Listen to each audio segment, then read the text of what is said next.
25 মে 2024 আর 10টা দিনের মতো ছিল না। প্রায় 7 ঘন্টা ধরে উপকূলে তাণ্ডব চালিয়েছিল ঘূর্ণিঝড় রেমাল। লণ্ডভণ্ড হয়ে যায় বিস্তীর্ণ জনপদ। প্রায় 12 ফুট উচ্চতার জলোচ্ছ্বাসে প্লাবিত হয় খুলনা, পিরোজপুর সহ উপকূলবর্তী মানুষের সর্বস্ব। ভয় পাইছিলাম, সেই হঠাৎ মনে হয় যে আবার অবদা ভেঙে গেছে, আবার আমাদের এই করতে হবে। শব্দ কি জলের স্রোত, আমি দেখে আমার মেয়ে দুটো তো বলতেছে যে বাবা মা আমাদের কি হবে এখন। সেদিন তিলে তিলে গড়ে তোলা সংসার চোখের সামনে ভেসে যেতে দেখে দিশেহারা হয়ে পড়েছিলেন মণ্ডল দম্পতি। ঝড়ের হাত থেকে সন্তান নাকি সংসার, কাকে বাঁচাবেন? এমন পরিস্থিতিতে বুকের ধনকেই বাঁচান তারা, হারান বাকি সব। এই যে কি দৃশ্য, স্রোতে এই যে যাবো এই পাশে, তাও যাওয়ার মতো আমাদের কোনো পরিস্থিতি ছিল না, ভেসে যেতে হচ্ছিল যখন আমরা যাচ্ছিলাম। এখন মেয়ে দুটো নিয়ে কোনো কায়দায় জীবনটা বাঁচানোর জন্য আমরা রাস্তায় উঠলাম। আমাদের এখানে কোনো সাইক্লোন সেন্টারও নেই যে আমরা সেই জায়গায় দ্রুত যে আমরা সাইক্লোন সেন্টারে উঠবো, তেমনও কোনো পরিস্থিতি আমাদের নেই। ৪৮ বছরের সংসার সব একটু একটু করে আমি জোগাড় করছি, তা সব ভাসিয়ে যেতে আছে।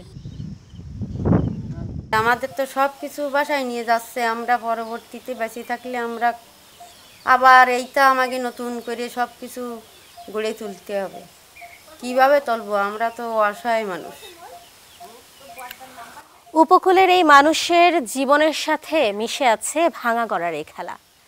ঘূর্ণিঝড় রেমালের প্রায় বছর পেরিয়ে গেল, এখানকার মানুষেরা আজও কাটিয়ে উঠতে পারেনি ঝড়ের সেই দুঃসহ স্মৃতি। ছোট একটা বাচ্চা নিয়ে তখন তো সবার আতঙ্ক, কি করবো, এত জল, গলা পর্যন্ত জল। গাছ পড়ছে ঘরের উপরে, গাছ পড়ার পর কি করব, কোনো জায়গা তো ঠাই নেই। প্রকৃতির কাছে হার মানলেও জীবনের কাছে হার মানেনি উপকূলের মানুষ।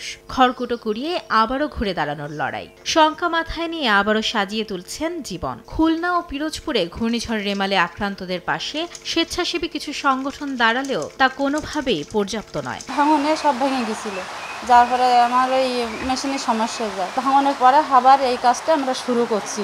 রিহ্যাবিলিটেশনের অংশ হিসেবে আমরা এই ঘরবাড়ি নির্মাণের সহযোগিতা করি, আমরা হাইজিন স্যানিটেশনের ব্যবস্থা করি। এখনো জোয়ারের পানিতে প্রতিনিয়তই দুর্ভোগে উপকূলবর্তী এই অঞ্চল।